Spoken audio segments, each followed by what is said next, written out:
La suite du grand forum exceptionnel ce soir sur Europe 1 jusqu'à 19h consacré au plan du gouvernement pour lutter contre les violences conjugales. Nathalie Lévy avec vos invités. Alors, on va conclure sur le budget parce que j'aimerais bien comprendre. 361 millions d'euros, c'est évidemment ce qui a été annoncé. Même budget, Margot Collet, qu'en 2019, vous représentez Osez le féminisme ce soir.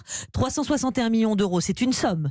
Mais il aurait fallu combien concrètement? Parce que là, il y a des mesures, il y a une enveloppe, mais vous dites, Osez le féminisme et d'autres associations, tout ça finalement, c'est très en deçà de l'urgence. Alors combien aurait-il fallu? Non, juste pour réagir avec ce qu'on vient de dire, je pense que c'est important de dire que la plupart des mesures qui sont annoncées dans ce plan existent déjà.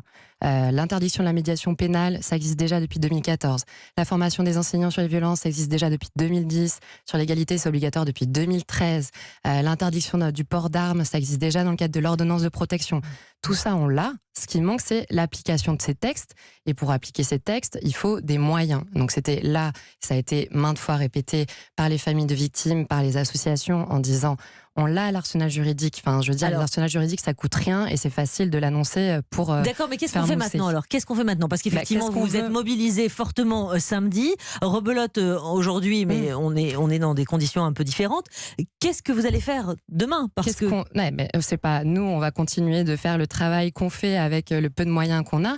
Qu'est-ce qu'on veut? C'est que les femmes, elles puissent aller au commissariat, qu'elles soient bien accueillies par des officiers de police ou de gendarmerie qui soient formés, qui les accueillent de manière irréprochable. Une femme qui fait face à la menace, si tu me quittes, je te tue, si tu portes plainte, je te tue, elle fait preuve d'un courage immense, sauf que derrière, il n'y a personne pour les aider et qu'on les met en danger. Les féminicides, on en compte 138, c'est 138 qui auraient pu être évités. Ça, on le sait. Et donc, c'est pour ça que la question des moyens, c'est pas juste pour faire joli, c'est pour que les associations, elles ne soient pas complètement sous l'eau, qu'elles puissent répondre à toutes les demandes, qu'aucun appel au 3919 ne soit laissé sans réponse. Vous avez entendu sur ce point Bérangère Couillard, le 3919, ça va être véritablement là, il y aura plus de téléphone qui sonne et rien qui répond de l'autre côté. C'est un point d'entrée. Après, il faut que les victimes, elles puissent être accompagnées pendant des semaines, pendant des mois, par des associations qui sont complètement sous l'eau. Et donc, cette question des moyens et les chiffres que donne le gouvernement sont faux. On nous annonce 1 milliard d'euros pour l'égalité femmes-hommes l'année prochaine.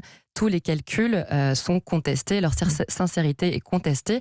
Donc, on en est à un point où il faut avancer et arrêter de faire de la communication.